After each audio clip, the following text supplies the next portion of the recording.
Hello, this edition of Please Note features an interview with Alice Mann, who is a senior consultant, author, and seminar leader with the Alban Institute. Alice Mann is a noted consultant with the Alban Institute who has consulted with congregations here, even in the Diocese of North Carolina. Alice, welcome to Please Note in the Diocese of North Carolina. Great to be with you, Bishop Curry. I do need to tell you at the very beginning, this is the first time we have done a Please Note via Skype, and so you may see some hesitation or there may be some buffering that happens in the course of watching this video, but just hang in with us as we learn to use this technology. Alice is running a what's called a webinar, and the title of this particular webinar is Crunch Time in the Small Church, which is of particular interest to small congregations, but certainly all congregations. And we wanted to share, or give Alice an opportunity to share about this particular webinar with us. But before we do that, Alice, tell us who you are. Okay. Well, I'm an Episcopal priest, and I was ordained in the Diocese of Pennsylvania, so the Delaware Valley is my home area of the country. I was in parish ministry, much of it in small congregations, for about 19 years. And then in 1995, I joined the staff of the Alban Institute and have been working with Alban for the last 15 years. Tell us a little bit about the Institute.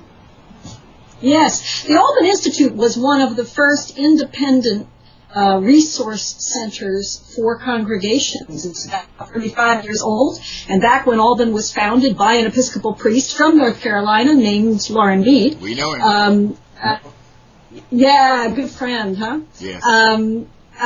There were only one or two other centers in the whole country that were not based in a diocese or another denominational office, but were independent and worked across denominations. So for these 3+ decades, we have been doing research, education, consulting, and publishing in support of congregational vitality. Okay.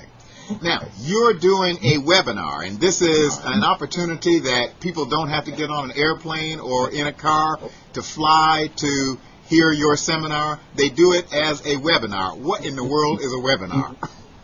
Well, I want to say we're all learning how to do this together. It's part of our world, and so I'm very proud of those congregations that have gotten onto this call today to give this a whirl. Good for you.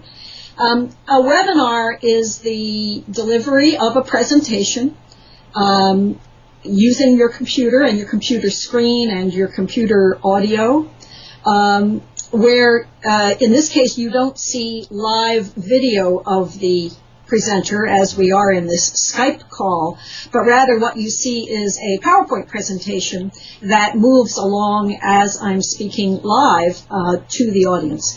And then after a webinar, very frequently those are available in the taped version for someone who wasn't able to get onto the calls. So how does somebody get on this webinar? The main thing is they got to get on the internet, right? That's right, and it certainly helps if you have a faster internet connection. Dial-ups can be a little bit ungainly. And how it works, I know that the diocese will be providing links in relation to this call that will help people get to the alban.org website, and you can register for many things there, but including the webinar series that we're talking about today. And when you register online and make your payment, you will get back an invitation in your email inbox, probably first a confirmation and then an invitation, and you'll click on that email invitation in order to link into the webinar at the appropriate moment. So it's like taking an online course. It is absolutely that. Got it. Well, tell us about it. The title of the webinar is Crunch Time in the Small Church, and it's going to run in 3 weeks, September 14th, September 21st, and September 29th. Is that right? That's correct. 2 Wednesdays and two Tuesdays and a Wednesday. Well, tell us a little bit about the webinar. Well, over the years, I've not only served a lot of small churches, but I've worked with an awful lot of them as a consultant and as a teacher. And certainly one of the things about small churches is that they are durable. And sometimes they endure way beyond anybody's predictions, including diocesan offices. Yes. And that durability is actually quite important to smaller and more isolated communities. That endurance is quite an important virtue. But a couple of things are happening. Many of the communities where small churches have been enduring for many years and doing good ministry, many of those communities are changing rapidly. And while the small church is very good at endurance, it sometimes doesn't have equal facility with change. And so small churches are difficult in getting sort of further and further behind the changes in their community.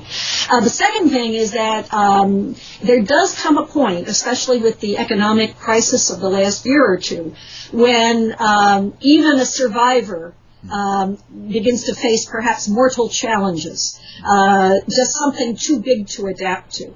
And many small churches that have been getting by and holding on, in many cases very faithfully, sometimes kind of depressively, actually, but one way or another, many of those churches now are feeling the crunch. They are being pushed up against decisions that perhaps they've been postponing.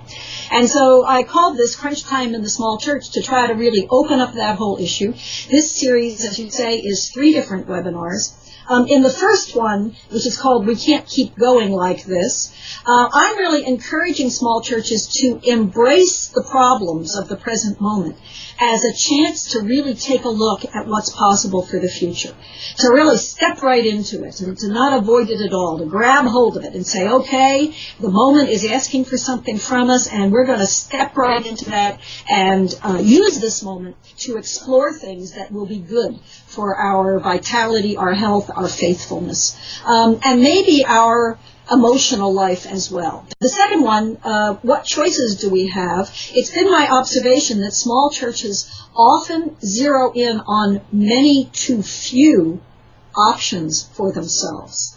They pick the ones that maybe aren't anxiety-producing for anybody in the whole church. Well, that's hardly anything, because almost anything that you propose to do evokes a little anxiety in somebody. So perhaps out of fear of we don't want to mention the word closing because maybe everyone will run away. We don't want to mention merger because people see that as a face worse than death. You know, people have a lot of reasons for not looking at specific options. But my experience has been that when a congregation can kind of take the bull by the horns and say, we're going to put the whole list up on the board. We're going to name every option, even the ones that make us nervous, even the ones that evoke a lot of sadness and fear. We're going to at least put them up on the board and say, what if? What if we walk down that path? Frankly, the fact that not only is this available live, but also in recorded form, gives you a lot of flexibility about how a church might use this to educate leaders and to open up conversations that may have been being avoided. And then the third webinar in the series, Let's Not Go It Alone, is specifically about merging and clustering approaches. There's a whole spectrum within just that area, and there's some very good new research about what seems to work better than some other things, and so this is a chance to really delve into some specific options, look at pros and cons, and to help leaders weigh up of all the big list of options, which ones might be most promising for your own church. And I would mention that one of the things we build into these webinars is a little bit of two-way exchange. So people can come with questions in mind. You might even want to write them down, and when those opportunities come along, just dive right in, and because the first people to put in their questions get the most out of the webinar. Oh, this is tremendous. Anything else you'd like to say to the people here in the Diocese of North Carolina? Well, I just want to say I have a tremendous affection for small churches and a tremendous respect for the role that they play in so many communities around our country. But I also have felt the pain of small churches making things difficult for themselves by not really looking at the options and having the conversations they need to have. So I hope I can get alongside leaders and maybe help them initiate these conversations. Alice Mann, thank you for being with us. Thank you so much, Bishop. God bless you, and keep the faith.